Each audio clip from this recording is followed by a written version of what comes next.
Good morning, McKinney Boyd students. On today's newscast, we will begin with Emma Smith talking about the missing Malaysian. I'm Emma Smith reporting on Malaysia Flight 370. Malaysia Flight 370 went missing. Flight 370 en route from Kuala Lumpur, Malaysia to Beijing, China. The flight took off at 12:41 p.m. on Saturday and was scheduled to arrive in Beijing around 6:30 a.m. on Sunday. However, at 1:30 a.m., air traffic controllers lost connection of the flight.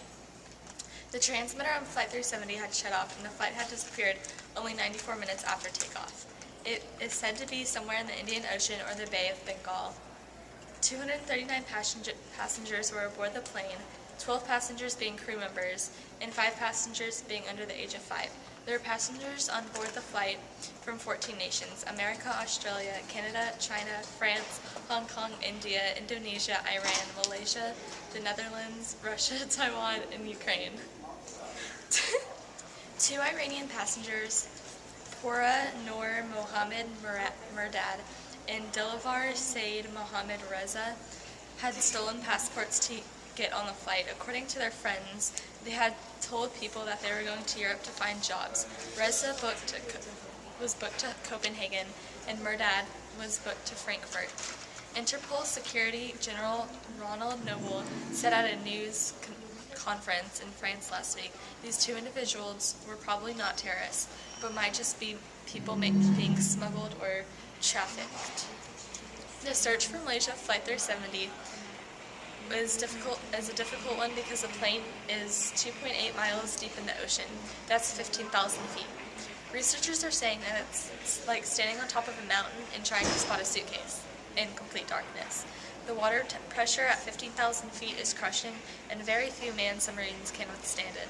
However, recently they sent down Bluefin 21, a high-tech drone submarine, to create a 3D map of the ocean floor using sonar pictures near where the Malaysian airplane might have ended up. The Bluefin 21 can dive as deep as 14,000 feet.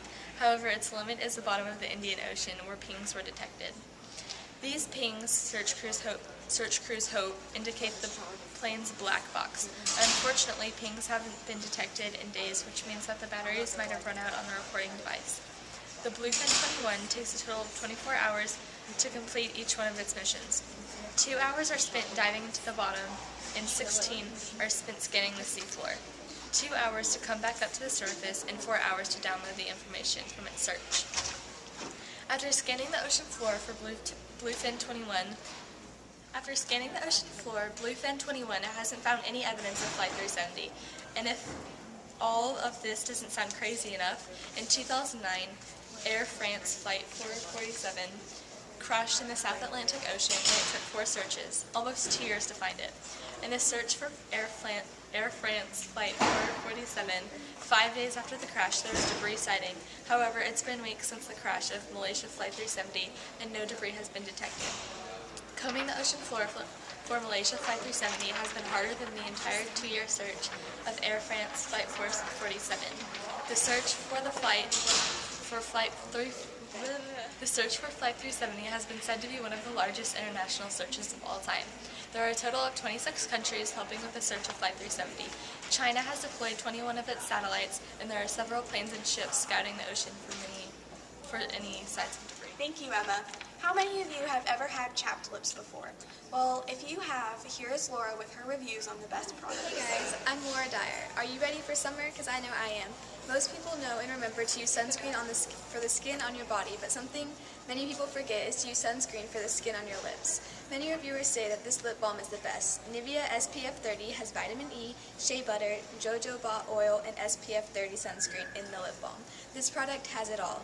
This product is truly a kiss of protection from the intense summer sun. Summer is coming quick. Go out and buy your own protective lip balm for only $2.47. Thank you, Laura. How many of you have seen the movie Frozen? Well, if you haven't, here's Delaney with her review on the movie. And I'm bringing you a movie review on Frozen. Following decades of Disney tradition, Frozen is a fairy tale about true love, but this time the prime love in play is between sisters Nada Young and Blushing Coco.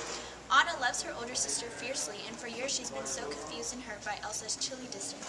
Elsa loves Anna just as much, which is why she's kept such a distance.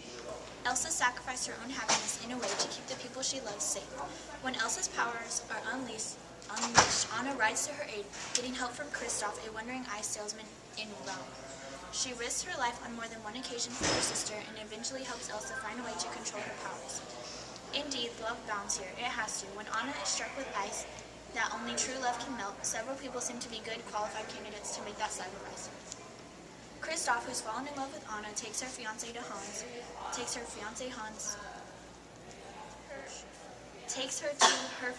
Hans, hoping that true love's kiss will thaw her chilly soul. Hans, put in charge of the kingdom in Elsa and Anna's absence, opens the castle's doors to the country's cold citizens, giving them warm clothing and hot food. In the midst of all this loving, we're warmed up with other lessons, how we should try to accept and help people who are different from us, even if those differences can be a little scary.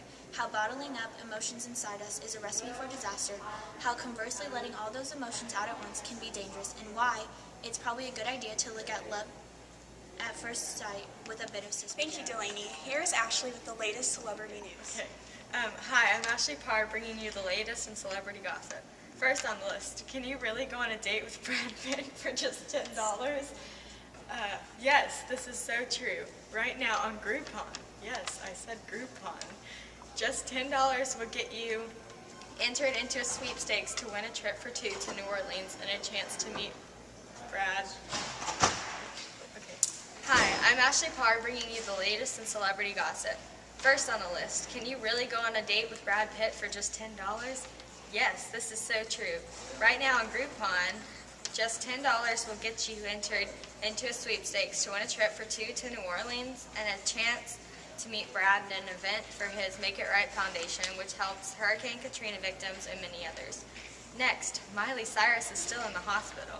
Miley Cyrus's rep says that she suffered an extreme allergic reaction to an antibiotic she was given for a sinus infection. Miley's rep states, this type of reaction can last from 5 to 27 days in some cases. She will remain hospitalized and is under doctor's care until we see some improvement in her condition, and is asking for your compassion and privacy at this time. Miley tweeted, can't quit crying, I want to go back on tour. I'm meant to be on stage performing for y'all, not laying in a hospital bed. Finally, Kim and Kanye's wedding details.